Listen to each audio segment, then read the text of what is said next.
Je me rappelle tout petit, je me sentais bien seul dans mon petit monde. Je me rappelle si clairement prier le soir pour avoir des amis et parler, je sais pas, des mêmes passions.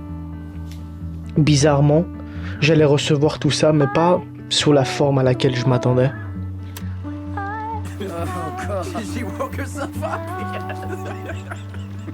J'allais tomber amoureux du cinéma. J'allais découvrir tant de films et tant de personnages qui allaient tour à tour m'accompagner à leur bannière.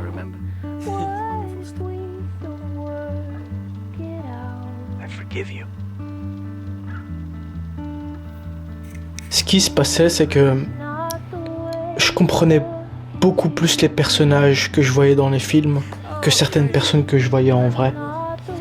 Ce qui faisait que je regardais constamment le peu de films que j'avais en boucle.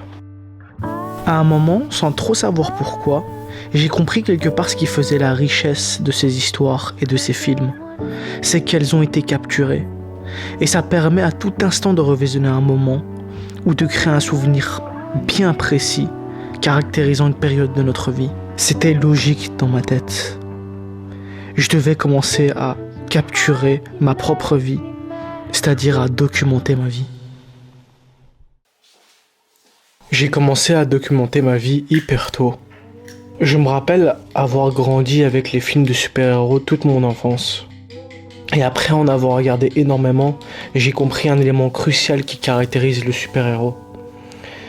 L'histoire d'un super-héros, c'est toujours du 80-20. Le super-héros, en fait, on va le voir souffrir 80% du film, et les autres 20%, on va le voir gagner et être heureux. Et j'étais assez content parce que j'avais enfin trouvé ce qui me rendait heureux.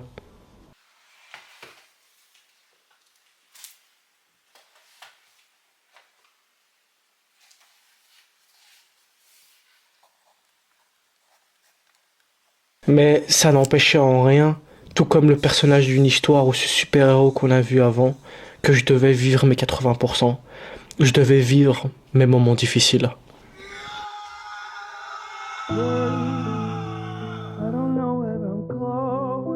J'avais pris la décision de documenter ma vie, que ce soit dans les 80 ou les 20%. Mais je me rendais de plus en plus compte que documenter ma vie me rendait tellement heureux, mais à la fois tellement seul. Se filmer, en fait, c'est un peu provoquer la solitude. Qui voudrait d'un pote ou d'un ami qui, la plupart de son temps, se balade avec sa caméra et se filme?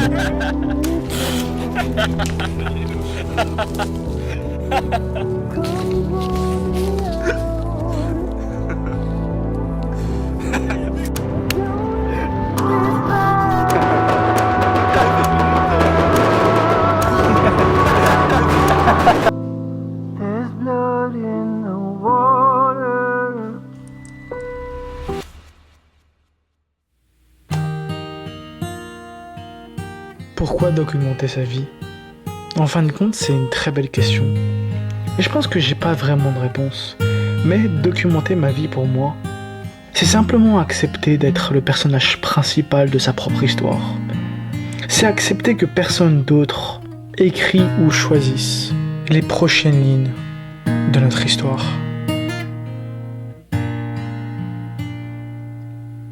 Oh, Patty, oh, Patty, don't be sad, 'cause your tears